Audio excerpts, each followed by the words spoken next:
एकीकडे राष्ट्रवादी एसपी विषयी वेगवेगळ्या चर्चा रंगलेल्या असतानाच रवी राणांनी यामध्ये एक मोठं विधान केलंय। येत्या 15 दिवसांमध्ये दोन्ही राष्ट्रवादी एकत्र येतील असा मोठा दावा आमदार रवी राणांनी केला आहे।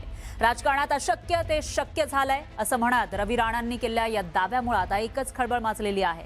रवी राणांच्या या भविष्यवाणीमुळे राजकीय वर्तुळात चर्चांना उधाण आलंय।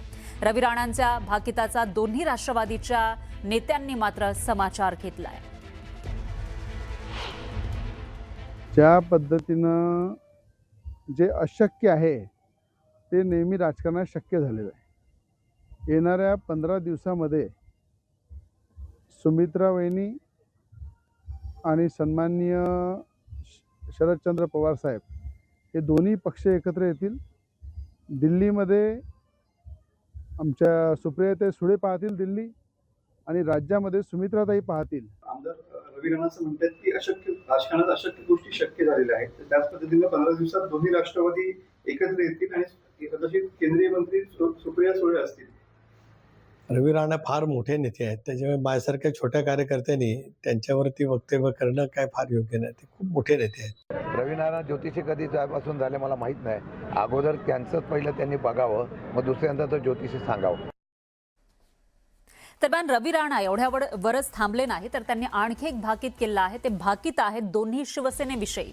येणाऱ्या काळात उद्धव ठाकरे आणि एकनाथ शिंदे सुद्धा एकत्र दिसू शकतील, असं चित्र दिसू शकतं असा मोठा दावा रवी राणांनी केला आहे। त्यावर संजय राऊतांनी जोरदार पलटवार केलाय।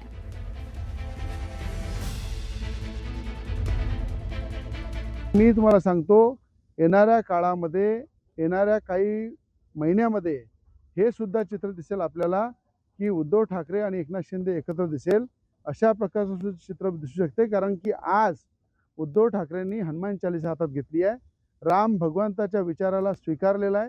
राम भगवंताच्या बजरंगबलीच्या चरणी उद्धव ठाकरे वापस आलेले आहे। म्हणून हे अशक्य जे आहे ते सुद्धा भविष्यामध्ये उद्धव ठाकरे आणि एकनाथ शिंदेजी एकत्र होऊ शकतात। हे गद्दारांबरोबर शिवसेना एकच आहे ना। अमित शहाच्या गटाबरोबर आम्ही कशा जायचं? अमित शहाचा गट आहे, दोन्ही गट जे आहेत। आता परवा सुद्धा ते त्यांच्या गटाचे लोक घेऊन चोरीचा माल घेऊन एकनाथ शिंदे गेले अमित शहाकडे। काय गरज काय? तुम्ही शिवसेना आहेत म्हणता ना, तुम्हाला निवडणूक आयोगाने म्हटलं ना तुम्ही शिवसेना।